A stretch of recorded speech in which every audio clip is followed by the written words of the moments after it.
इस वीडियो में we are going to discuss about the derivative और बेसिकली उसका ज्योमेट्रिकल मीनिंग कि एक्चुअली ज्योमेट्रिकली वो कैसे रिप्रेजेंट होता होगा, क्या सिग्निफिकेंस है उसका geometrically, that we have to understand in this video. Okay, so we have drawn a curve. This is y is equal to f of x. इस curve पे this is a line which is passing through point a and point b. जैसा कि अभी हम लोग देख सकते हैं ये पॉइंट a है, right, and this is point b. कहां पे? When x is equal to a. Okay, और अगर इस पॉइंट का जो पॉइंट a है इसका कोऑर्डिनेट क्या हो जाएगा? a comma f of a. Okay, fine.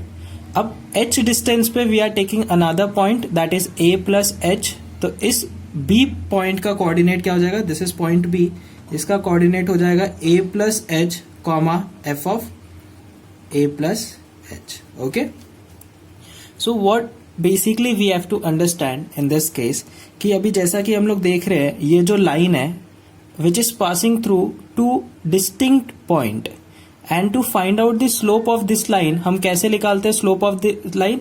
ये ऑलरेडी हमने कोऑर्डिनेट ज्योमेट्री में पढ़ा है. To find out the slope of any line. Okay, तो स्लोप कैसे हम निकालते हैं? y2 minus y1 upon x2 minus x1.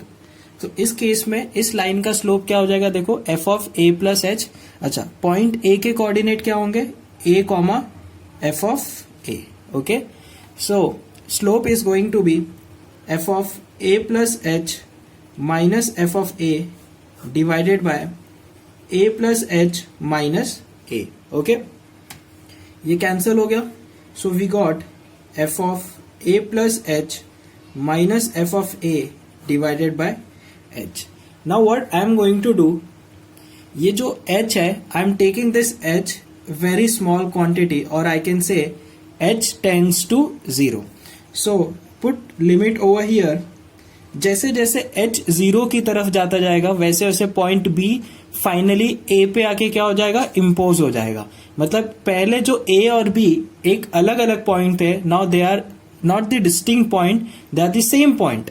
That means the line which was passing through these 2 points now will be passing through only one point and it will be touching to the curve because h tends to 0.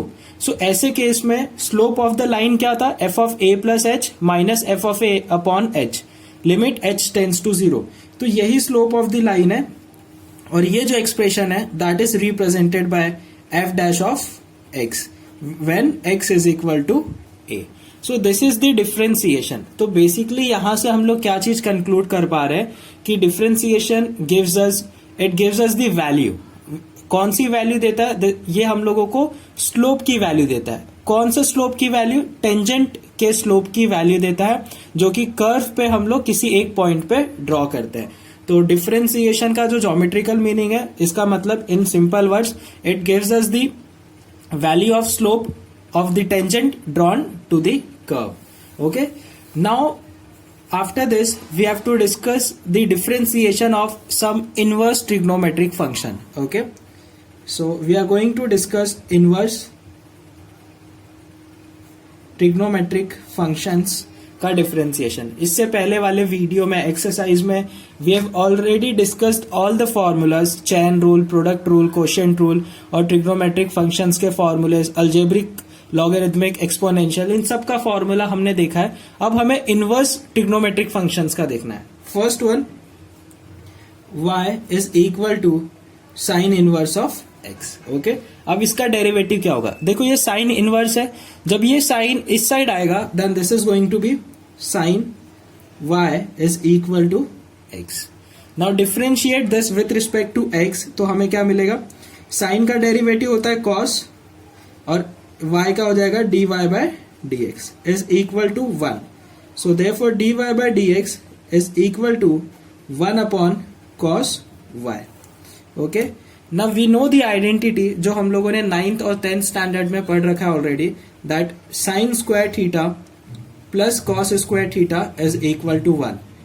Therefore cos square theta is equal to 1 minus sine square theta and cos theta क्या हो जाएगा? by taking square root. Okay, so we know this expression. Okay, और इसी expression को हम यहाँ पे substitute करेंगे. So dy by D x is equal to 1 upon under root 1 minus sine square y. Okay, so dy by D x is equal to 1 upon under root 1 minus sine y की value क्या है x, तो ये हो गया x square. Hence differentiation of sine inverse x क्या होता है 1 upon under root 1 minus x square. Similarly हम लोग y is equal to second one y is equal to cos inverse x का भी निकाल सकते हैं. सेम प्रोसीजर वैसे ही करना है. यहां पे हमें मिलेगा dy by D x is equal to -1 upon under root 1 minus x square. इसका derivation I want you people to do it by yourself. Definitely हो जाएगा. सेम प्रोसीजर में जाना है जैसे साइन इनवर्स का हम लोगों ने निकाला है. Now will go for the third inverse trigonometric function, that is y is equal to tan inverse of x. Same way यहां पे भी हम इस tan को इस साइड लेकर आएंगे. Then this is going to be tan y is equal to x. Now differentiate with respect to x. So tan का डेरिवेटिव होता है sec square y dy by D x, क्योंकि पहले हमने tan को डिफरेंशिएट किया बाद में y को डिफरेंशिएट किया, इज इक्वल टू x का डेरिवेटिव 1 हो गया. Okay, so dy by D x is equal to 1 upon sec square y. Okay, now again we know the identities and that identity is 1 प्लस tan square theta is equal to sec square theta. Okay, so we have to just substitute this value over here. So we'll get dy by dx is equal to 1 upon 1 plus tan square y. So dy by dx is equal to 1 upon 1 plus tan y का value क्या है x, तो यहाँ पे आ गया x square. So this is the differentiation of y is equal to tan inverse x. Now in the similar way y is equal to cot inverse of x का जब हम differentiation निकालेंगे, in the same way we'll get dy by dx is equal to -1 upon 1 plus x square. Okay, so this is how we have derived the formula for 4 trigonometric function. Now the next one, that is y is equal to sec inverse of x. Okay, so in this case bring this sec to the left hand side. ये हो जाएगा sec y is equal to x. Now differentiated with respect to x, तो sec y का differentiation हो जाएगा sec y tan y into dy by dx is equal to 1. Therefore dy by dx is equal to 1 upon sec y into tan y. Okay, now using the identity that is 1 plus tan square theta is equal to sec square theta. Therefore sec theta is equal to under root 1 plus tan square theta. Actually यहाँ पे कैसे we are having sec y और tan y है, तो sec y की जगह पे हम x लिख सकते हैं, but we have to replace tan y. So from here we have to get the expression for tan, तो ये चीज नहीं लिखेंगे अब. So from here we'll get tan square theta is equal to sec square theta minus 1.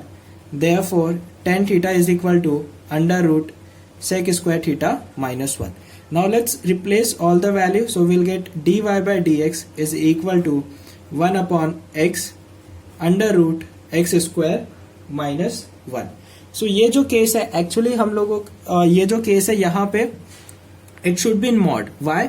Because we know that in first and second quadrant, okay, sec y into tan y ये दोनों भी क्या होंगे, हमेशा पॉजिटिव होंगे. इस चीज के बारे में थोड़ा डिटेल्ड में you will come to know when we are going to cover the chapter inverse trigonometric functions. So you have to just understand one thing, the product of these two values are going to be positive in first quadrant and they are going to be again positive in second quadrant. क्योंकि first quadrant में तो ये दोनों भी positive होंगे, but second quadrant में tan भी negative होता है और sec भी negative होता है, तो negative and negative this will become positive. That is the reason we have put mod over here. जब x की वैल्यू ग्रेटर देन 1 होगा तो ये mod as it is open होगा. ओके लेकिन जब x की वैल्यू लेस देन -1 होगा तो ये तो पॉजिटिव होने वाला है, but this is going to be negative, and that is the reason यहाँ पे हमने इसको मॉड लगा के रखा है. So we have to remember this form, that is sufficient. And if we want to go in detail of this part कि कैसे ये चीज डिफाइन होती है, for that we need to have a little understanding of inverse trigonometric functions, domain and range, which we are going to cover in the chapter that is inverse trigonometric functions. तो वो chapter जब होने के बाद we'll come to know about all these things very clearly. Okay, for a time being we have to just remember this formula. Okay, now the last inverse trigonometric function, that is cosec inverse x, वहां पे यहाँ पे सिर्फ minus आ जाएगा. So if y is equal to cosec inverse x है, so dy by dx is going to be -1 upon mod x under root x square minus 1. So these are the formulas of inverse trigonometric functions and geometrical meaning of derivative we have discussed. So after this, अगर इतनी सारी चीजें हमने अच्छे से पढ़ लिया है, समझ लिया है, then we are completely ready to solve the problem from exercise 1.2, and I'm damn sure कि each and every question we can solve it easily. कोई problem नहीं होगा if we understand these concepts. Okay, so thank you guys for watching this video. Now in next video we are going to cover exercise 1.2.